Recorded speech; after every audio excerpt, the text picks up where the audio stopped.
Hi guys, welcome today to a new financial education tutorial. Last March, we celebrated Global Money Week, a great opportunity to start conversation about money and promote financial education.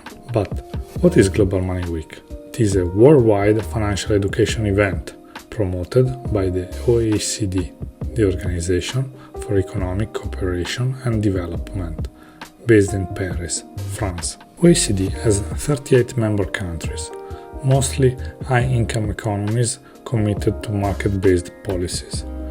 But the OECD also works with more than 100 countries to promote reforms and best practices. So what happened during Global Money Week? School, institutions and governments around the world are invited to organize events that promote financial education. Today's presentation is part of this initiative, which I shared with students in Oslo last March. Although it is primarily aimed at young adults, teachers and parents, it includes some examples specific to Norway. It addresses universal aspects of financial education that are relevant to a wider audience. This brings us to an important question. Why is financial education in school so important? Because it helps young people learn how to save, spend and manage money so they can secure a better financial future. Now, how do we measure how well schools are doing in this area?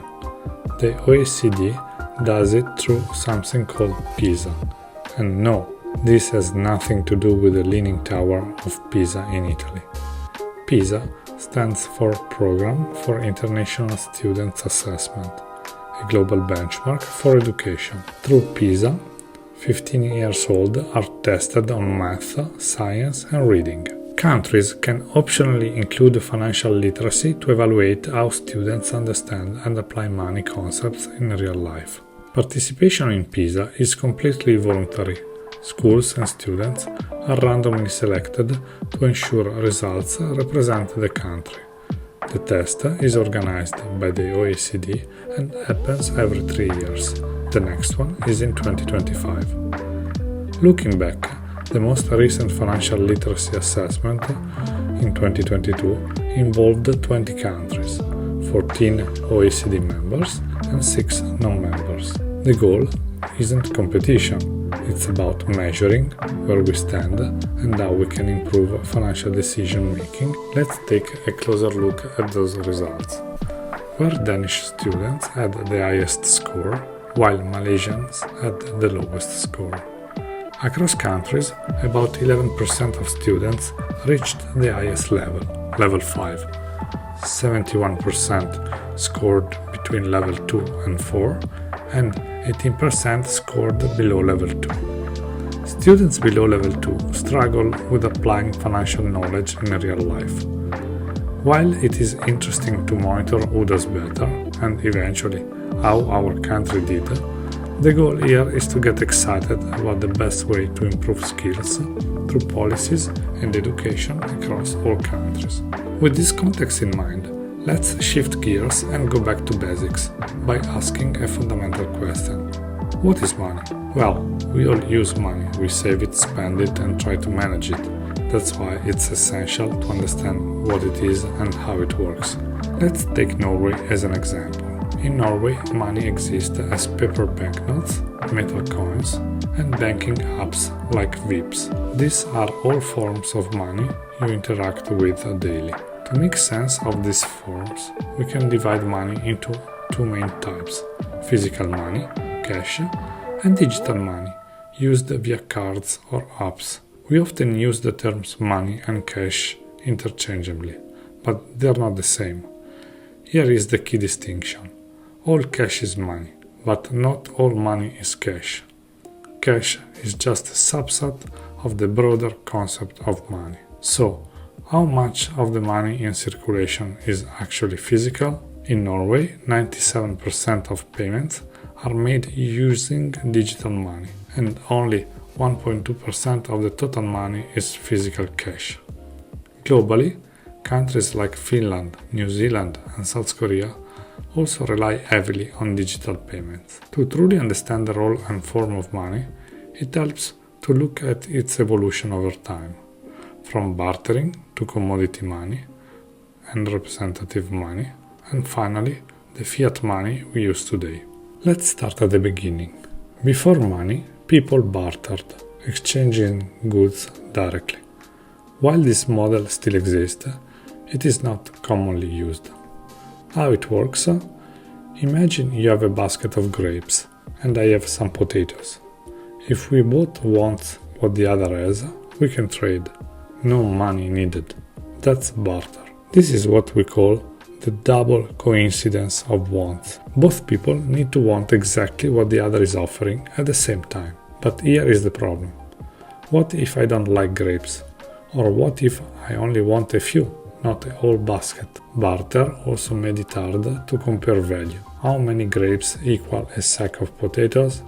And it wasn't practical for saving or for large transactions. To overcome the challenges of the barter system, societies developed commodity money, where people used the goods with value as a medium of exchange. Picture this.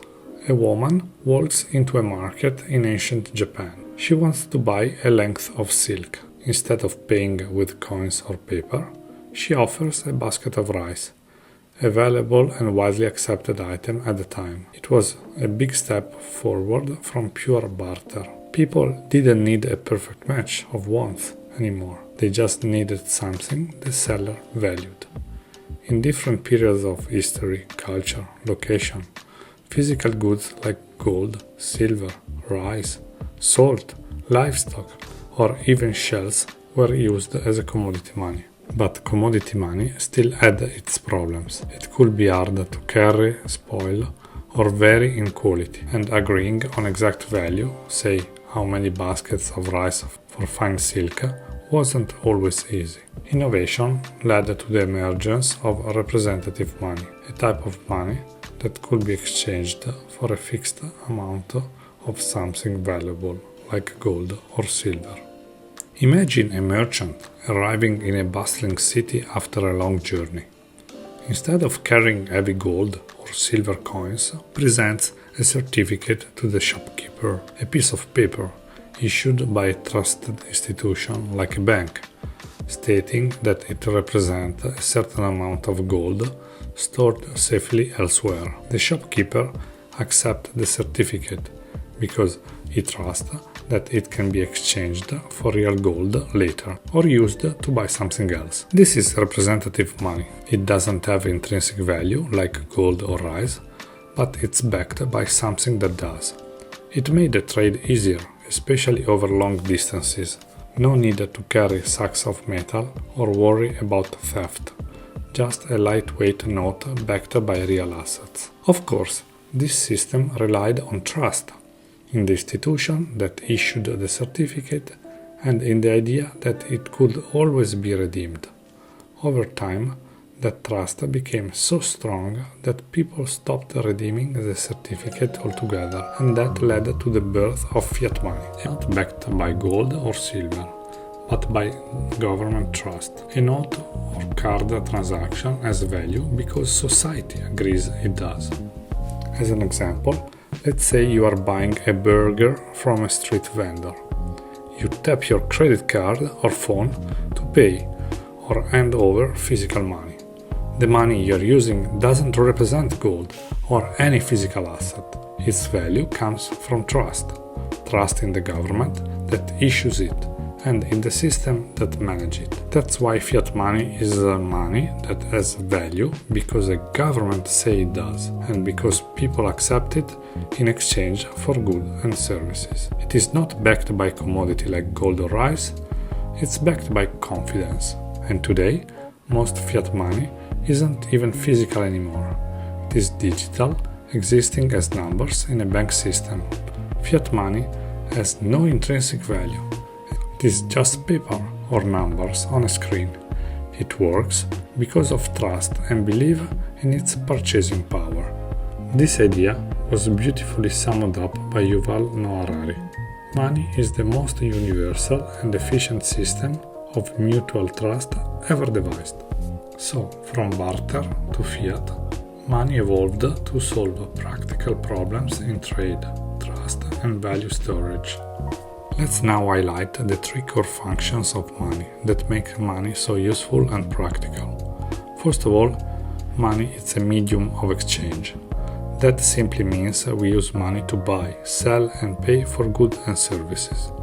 Thanks to money, in all its forms, we no longer need to barter.